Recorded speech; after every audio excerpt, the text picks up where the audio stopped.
In the previous video, we got introduced to what inheritance is in Java, so let's continue on with that discussion now. That's how we would override a method in a superclass. But let's go back and look at this animal class again. We notice that we've got this other public method called move, which is a very generic term because all animals can move in some way, shape or form. So let's go back to the dog class and think, how would a dog move? First one would be walk. So public void walk.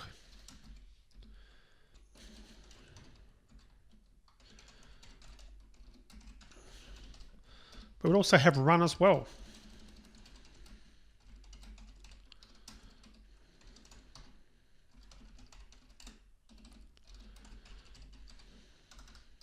So what we might actually have, if we go back to our animal class, what might be smart is to accept a parameter, and the parameter might be the speed perhaps that this animal is moving. So we could accept a parameter called int speed, which relates to how fast it is, and we can put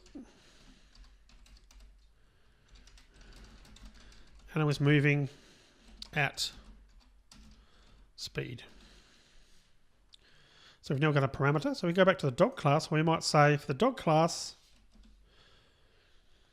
move, and notice when I type move, it's automatically found the method called move, which is in the animal class. So I can either just call that method directly like this, or I can put super.move. But generally speaking, it's better to use move, because that then means if you override the move function at a later time for a dog, it's going to correctly call that move method. So let me show you what I mean. So first I'm going to call it like this. So let's just say a walk. And again, the number doesn't necessarily mean anything. Let's just assume that it's just a unit of speed. So I'm going to say it's a 5 when they're walking, like so. Then down for running, we'll say running is maybe at 2 times the speed. We'll make it 10.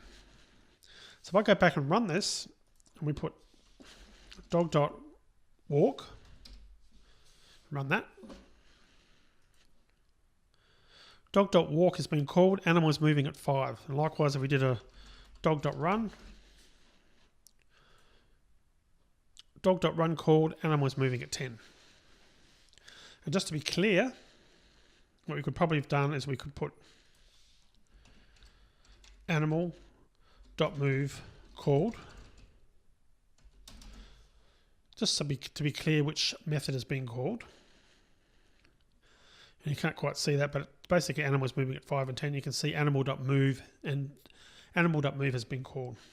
So the reason, getting back to the dog class, if I leave this at move instead of putting super.move,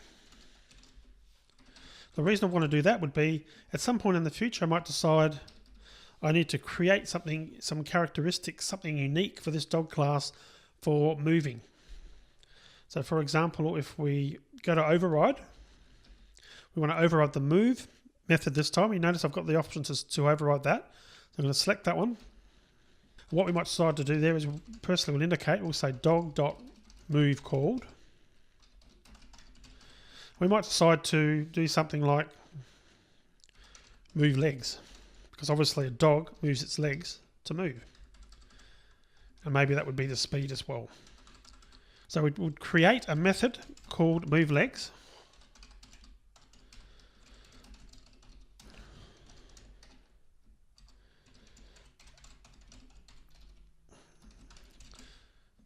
Something like that. So now if we run the move, so you can see what I've done there, I've created now the method move in the dog class itself. So what should happen is this will now be executed first, the move method, because we've actually created that now in this class. And in the case of walk, I've got super.move, and in the case of run, I've got move. So let's go back and look at our code. So if I change this first, so it's just dog.run, dog.run called, then dog.move was called, dog.move legs was called, and animal.move was called.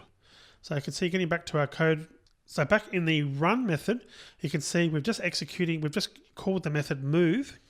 So what happened was move, because we didn't have the super keyword, it knew that, okay, I'm going to take this, whichever move I can find. If there's a move method in here, I'm going to execute that.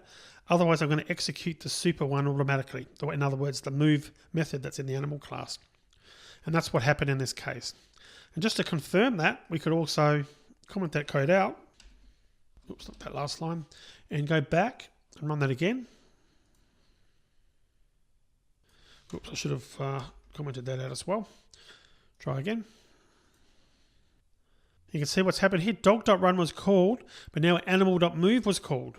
So because it couldn't find the method move because it wasn't there, it didn't exist in this dog class, it automatically went and searched and found one in the animal class and executed that. And again, if I just uncomment that and run that again, we have to see that in operation.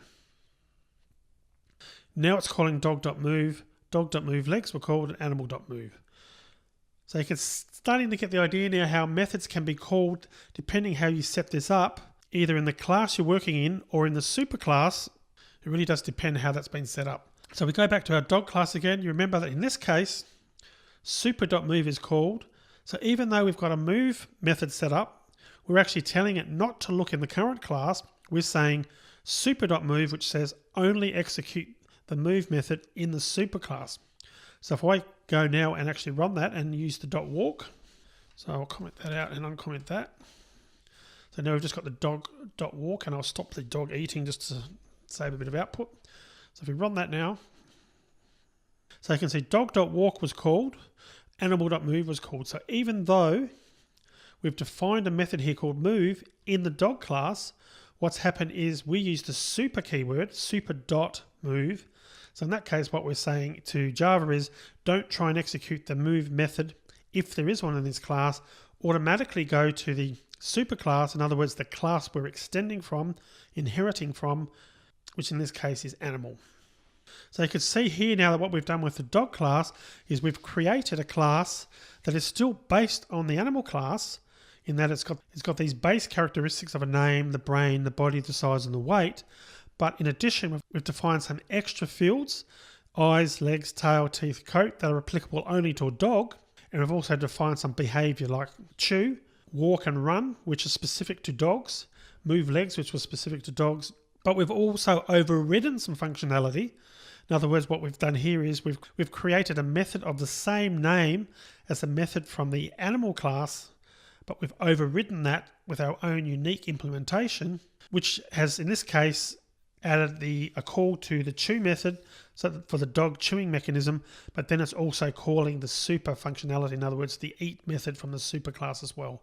So that's certainly optional. You don't have to call the code in the super class, but often you want to do that to initialize that or to perform that basic functionality in that basic class. And that's how you do it. You can separate the functionality that's unique to a dog in the dog class, but anything that's generic and specific to an animal, in this case, we've shifted that off to the animal class.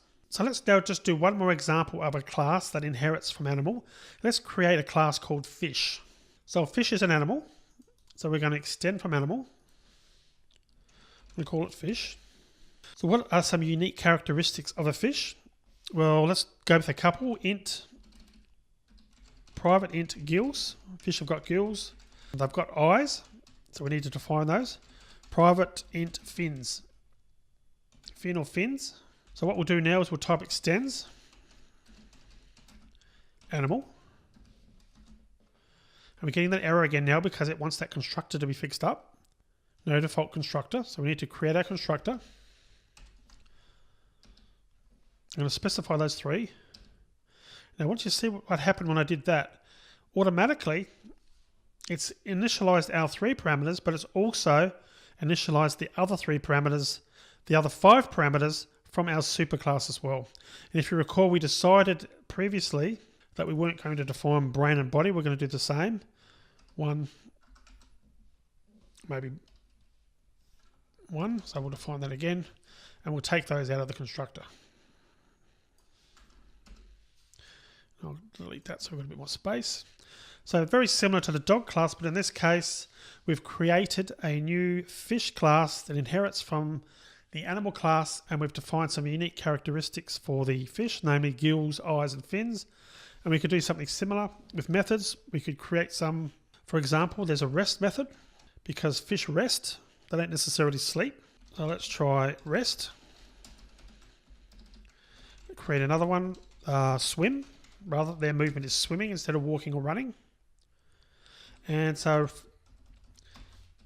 for swimming, we might have something like private void move muscles, because that's how a fish moves. A combination of moving its muscles, and it also needs to use its back fin. So void move back fin. So therefore our swim method, to swim is a concept of moving the muscles. So we're going to call move muscles, and then we're going to move back fin. And we want to put the speed, how fast they're swimming. So after we're doing that, the net result is the movement, and we're going to call super to make it clear, super.move speed. So that would be one way to model the swimming event. So a fish is, the concept of moving for a fish is to swim. So it moves its muscles and it moves the back fin, which the net result of that is it actually propels itself. In other words, it's got some velocity, and we're calling the super method from the animal class to move, to be able to move that and to move this fish to propel it in a certain direction. And rest is a similar thing. I guess we could have defined sleep in the animal class.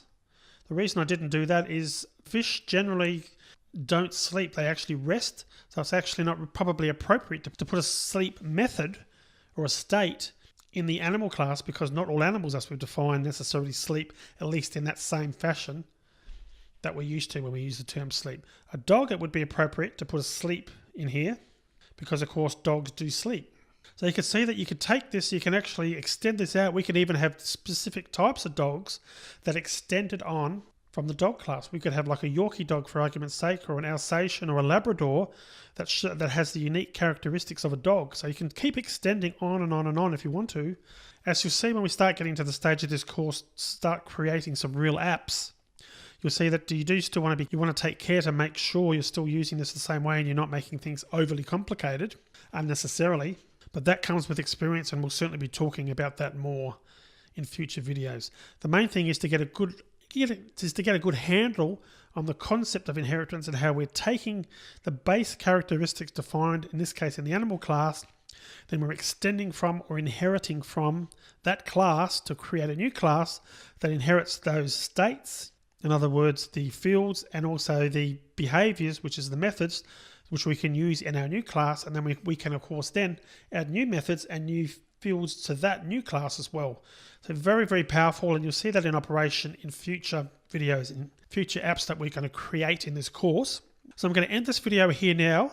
In the next video, it's challenge time. I'm going to challenge you now to create some classes similar to what we've done today. Create a base class and extend from that. In other words, inherit from that class, but to do something completely different to our example that we've been using, which of course is animals. So I'll see you in that next video.